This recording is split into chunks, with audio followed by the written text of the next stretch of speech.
Have you ever noticed that every time you play a game, you feel the pull to drop it and jump into whatever's new and trending? If so, you're not alone. I was playing the Trails in the Sky First Chapter remake when news broke that the re-release of Final Fantasy Tactics was excellent and widely praised.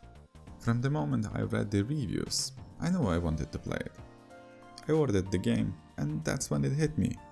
I was now waiting for Final Fantasy Tactics. Trails suddenly felt like an obligation rather than something I wanted to finish. Still, I pushed through and completed the game. If this had happened back in 2017, I would have dropped Trails immediately and started Final Fantasy Tactics. Back then, I was constantly chasing the next big thing. I abandoned games without a second thought, and my backlog didn't just grow, it ballooned. I wasn't focused on enjoying what I was playing, I was focused on staying in the zeitgeist. At some point, I looked at my shelf of physical games and had a realization.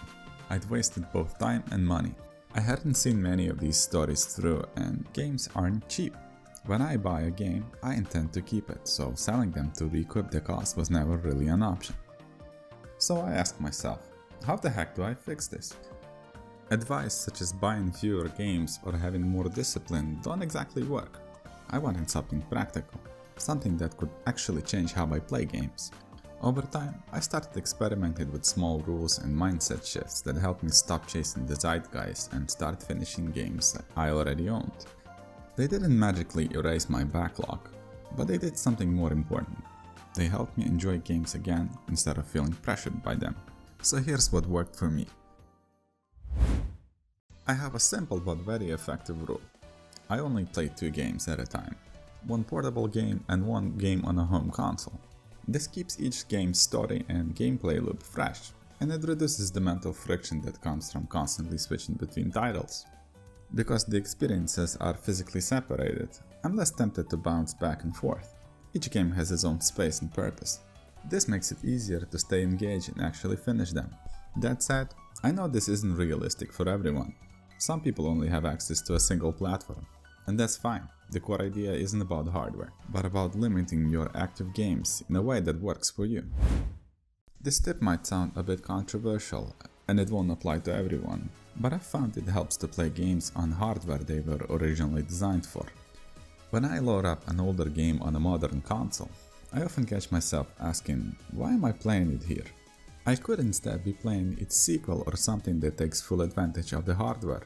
That single thought is usually enough to break my immersion and make the experience feel disposable.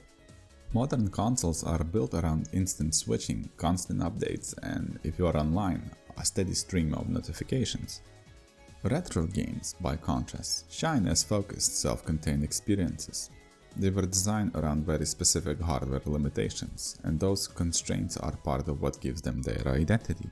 Of course, not every experience needs to be preserved exactly as it was. Some things are better left in the past, Virtual Boy games being a great example. No one would blame you for playing those on a 3DS instead. Not only is it more convenient, it makes more sense than to use the old system.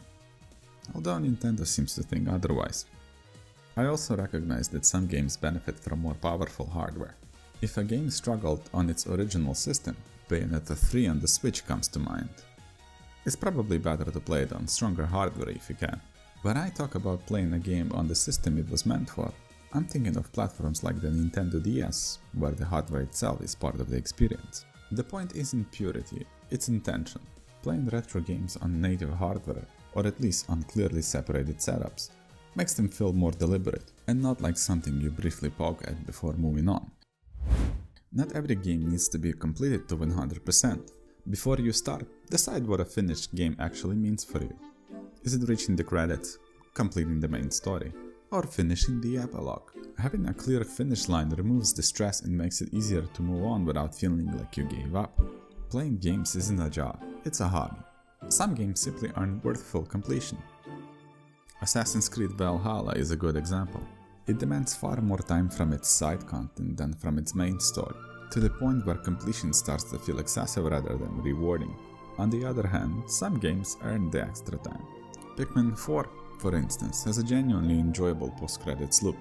It gives you 2 new areas to explore, introduces more challenging Dandori battles, and adds an entire new set of treasures to collect. In cases like that, continuing beyond the credit feels like a bonus, not an obligation.